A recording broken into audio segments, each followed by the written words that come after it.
Welcome back. I have returned to Grenada with a bunch of purchases, and in this episode we are going to I'm going to show you what I bought. And the grandkids and my son and daughter-in-law arrived, and we tour Grenada waterfalls and watch some turtles as they lay their eggs. Let's review my internet situation.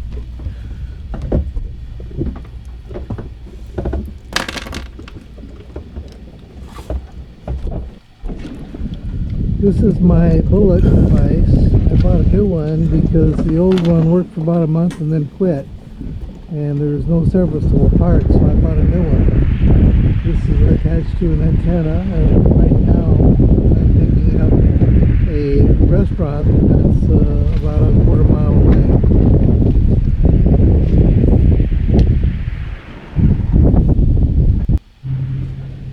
At the workstation, I have a PoE that looks like this, and that then goes to this router, which I've had for a while. It's a small little cheap thing, but it works well. I also purchased a 7-port USB device. In addition, I have purchased this Surface Pro, which will be running OpenCPN because my Garmin radar is set up to work with that. I also purchased a iPad Pro 10.5 inch that I'm using as my navigation device because it runs Navionics. I like OpenCPN as a program much better than Navionics, but the charts on Navionics for the price can't be beat. So this is what I use at the helm station. This one will be strictly for radar at the navigation station. I also purchased a Roku interface device for my television because the TV system is not that great. I have this all tied into my router, which then broadcasts all through the boat, and I think it works pretty good, although the signal where I am right now is not that good, but I'm going to be moving to a place where it should be a lot better.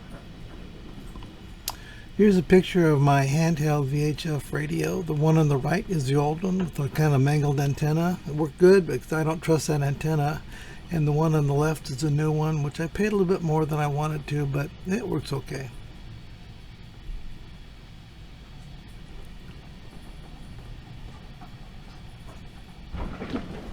Last but not least is this mounting I purchased for the iPad at the helm station. I've had something similar, but this thing was only like 25 bucks and it works really good. So the remainder of this video is going to be featuring my grandchildren and my son and daughter-in-law when they visited me a couple of weeks ago. We traveled through Grenada, went to falls, and in addition to that, you'll see our video of the turtles. Here's a shot of our journey from Whisper Cove to Le Faible Bleu, which has the beach, swimming pool, restaurant, and other shops.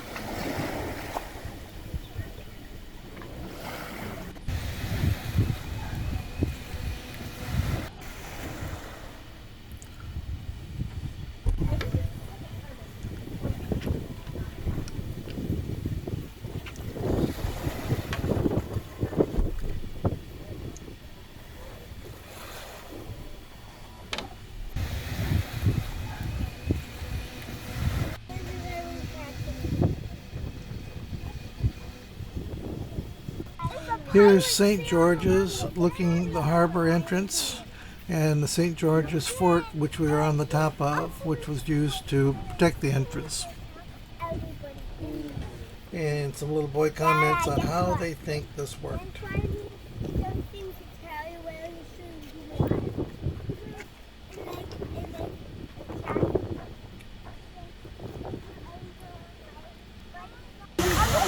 Here Falls is our next stop on our route north to see the turtles. The boys jumped in the water, had a good time. I'm thinking that Grenada needs some personal injury lawyers to protect the people from these slippery rocks.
Sorry about my finger.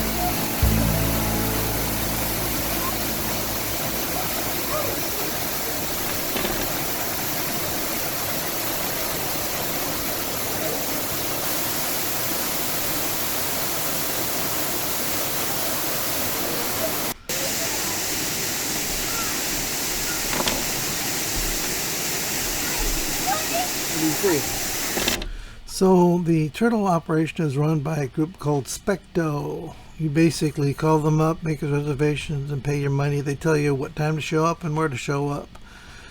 This is a shot of the beach where we ended up. We had to walk up near the end there to get to where the turtles are.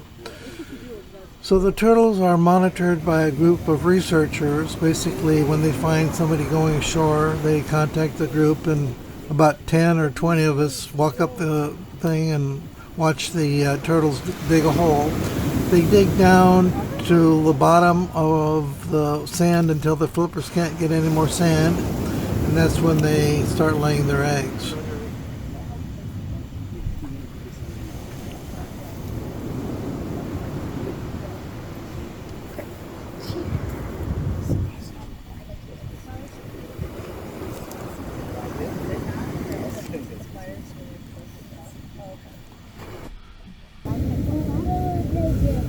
So as soon as the turtle stops digging, they get in there and start counting the eggs that are laid by the turtle. These, of course, are the researchers, not the paid tourists.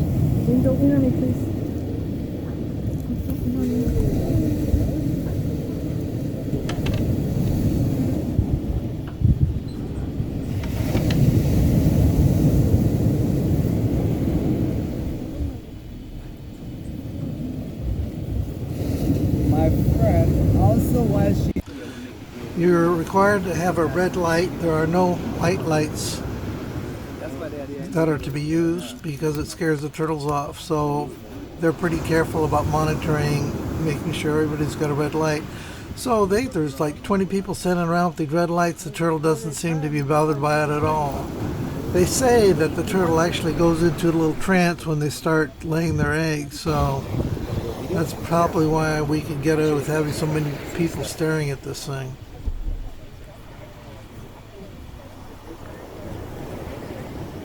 I walked around the front to get a shot of the turtle's head. I wanted to see what was going on that end.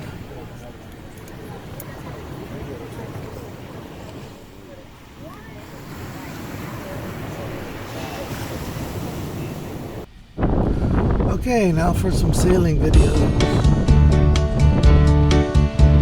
Stay tuned for next week when I talk about our trip to Caricchio and